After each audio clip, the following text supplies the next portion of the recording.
Hi, my name's Hugh Makin from Makin Workshop.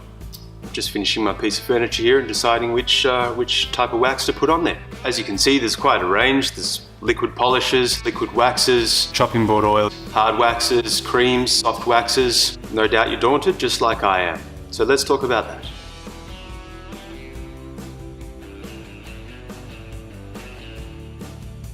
So we've got two types of beeswax. You can buy it as a solid block. I don't personally use this too much. It's really traditional, old school kind of method. Takes some preparation, usually adding your own mixtures and melting it down. For me, I like to go with the liquid beeswax, ready to use straight out of the bottle. Apply it straight to your furniture. I usually use some steel wool to apply it, cotton rag. Let it dry off for a while, usually leave it sort of 30 minutes or so, and then buff it off again. So beeswax is going to give you a more natural finish, a softer, lower sheen. It's not rocket science to apply any of these products. 000 steel wool, or a rag. It's best to go with the grain as you apply it and really massage it into the timber. Better to do on a warm day, and it's just going to soak into that timber and build up a resistant layer to sort of watermarks and stains. Canauba polish is one of my personal favorites. I usually put it as a last finish layer on my tabletops or any other furniture. It's a fast drying wax and it dries really hard and at a really high sheen, so it looks great. So Cabinetmakers Wax is a combination of traditional beeswax with the addition of the Canauba wax. It's a good general purpose wax, but it's especially good at filling little cracks or holes. Sometimes when I'm doing some finish sanding, I discover something that I missed earlier. Yeah, in that finishing process, I work a bit of this wax into that little hole or crack and just make it disappear. Food safe wax is excellent for your kitchen benches, chopping boards, pretty much any surface that you're going to eat food off or food's going to come into contact with. It could be a wooden bowl, chopping board, whatever, kitchen bench. Essentially, it's a natural beeswax product without any petrochemicals. Comes in a cream, so super easy to apply.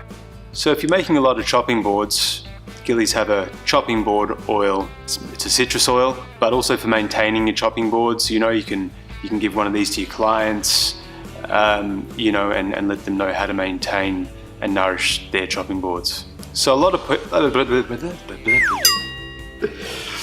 olive oil is commonly used for chopping boards, but this product is specifically designed, and one thing this does is inhibits mold, which is super important. Chopping boards also have a tendency to dry out. This will keep your chopping board hydrated, and if it's especially dry, you can rub it on, leave it overnight and wipe it off with a clean rag in the morning. Food safe orange oil is great for sprucing up old furniture, hiding those little scratches. But it's food safe, so it's also great for your chopping board, your bench tops. Restoring a new timber polish comes in a dark and a light, or a clear rather. So the dark is great for like blackwood, walnut, jarrah, and a lot of those darker timbers. Clear, or your blonde timbers. Also good for some old traditional furniture that needs to be rejuvenated. So this is a combination of beeswax and Canauba wax as well. It's going to give you a higher sheen, a hard finish. Gillies make a rose, a lavender, and a lemon cream polish. Cream polish is the recommended polish for French polishing. It's also ideal to use on leather and vinyl as well. It's made from beeswax, Canauba wax, as well as candelilla wax, which is a plant-based wax for you vegans out there. Why lavender, rose, and lemon? I don't know. They just smell different, but other than that, they're exactly the same. Timbecon also stock a leather care product made by Gillies. Why, you ask? Well, if you're making upholstered furniture, this is perfect.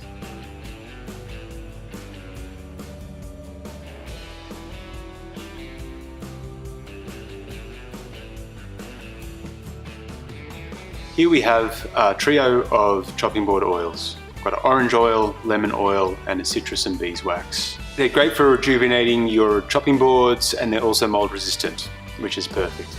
Gillies really do have a great range of products, and I really like how they've separated out and thought about all the specific uses that all us woodworkers might have for them. If you're like me, you're probably not going to get all of them, probably don't need all of them, probably going to get 2 or 3.